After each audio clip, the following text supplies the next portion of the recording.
தனக்கு முன்னே குற்றமற்றவனாய் நிற்கத்தக்கதாக கர்த்தர் அவனை என்ன செய்கிறார்?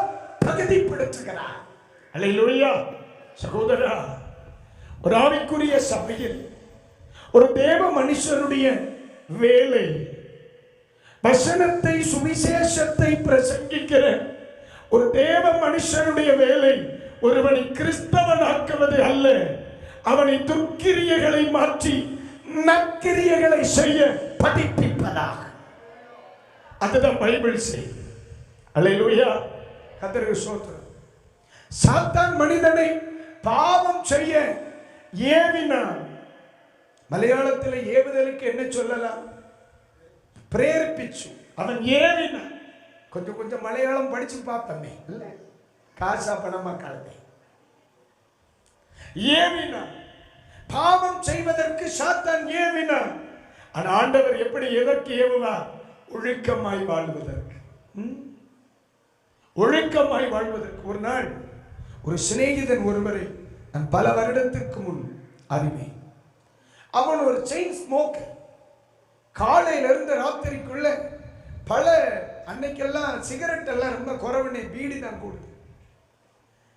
எப்ப பாருங்க கொளுத்தாத பீடியாவது வாயில சொறி வச்சுட்டு தான் இருக்க. என்னவோ அவனுக்கு கர்த்தருக்கு ஸ்தோத்திரம் உண்டாகட்டும்.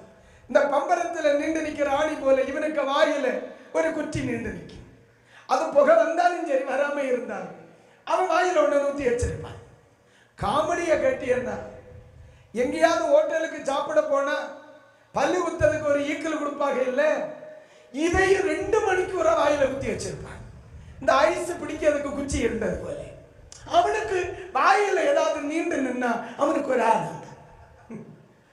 ஆமா, ரொம்ப வருஷமா நான் அவனை பார்த்ததே இல்லை. நான் ரட்சிக்கப்படுவதற்கு முன் அவன் என் சிநேகிதன். ரொம்ப வருஷங்களுக்கு பிறகு ஒரு நாள் இது போன்ற ஒரு கன்வென்ஷன் கூடுகையில் நான் சென்றிருந்த பொழுது ஒருவன் என்னை பார்த்து, மாப்பிள்ளை என்ன தெரியுதான்? எனக்கு ஏன் மாப்பிள்ளை கருகருந்து என்று மனதில் நினைத்தேன். மாப்பிள்ளை என்ன நல்லா பாருல, என்ன தெரியுதான்? நான் சொன்னேன், இல்லைல்ல. அப்படின்னா எனக்கு தெரியும், ஏதோ பழைய 28ஆம் கம்பெனி தான் அப்படின்னு எனக்கு தெரிஞ்சிருச்சு.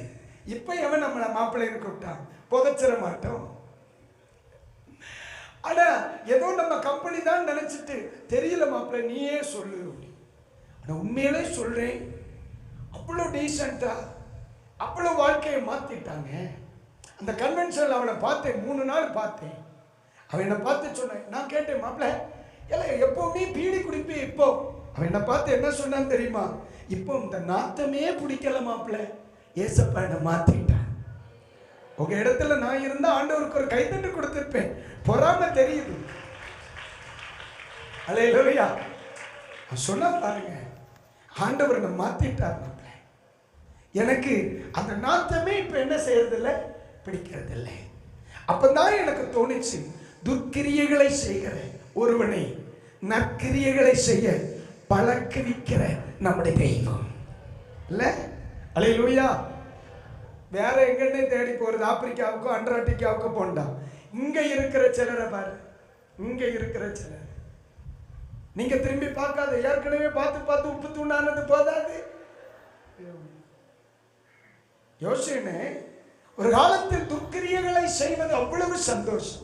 இப்பொழுது என்னைக்கு ரட்சிப்பிற்குள், என்று தேவ கிருபைக்குள், என்று ஆலயத்திற்குள், என்று சத்தியத்திற்குள் ஒரு மனுஷன் வருகிறானோ, அல்லது இயேசு கிறிஸ்துவின் கைகளில் ஒரு மனுஷனுடைய வாழ்க்கை வருகிறதோ, அவனை தெய்வம் எப்பேற்பட்ட துர்க்கிரியைகளை செய்ய விருப்பம் உள்ளவனாயிருந்தாலும் அவனை நற்கிரியைகளை செய்ய பழக்குவிக்கிறவர் நம்முடைய கர்த்தர்.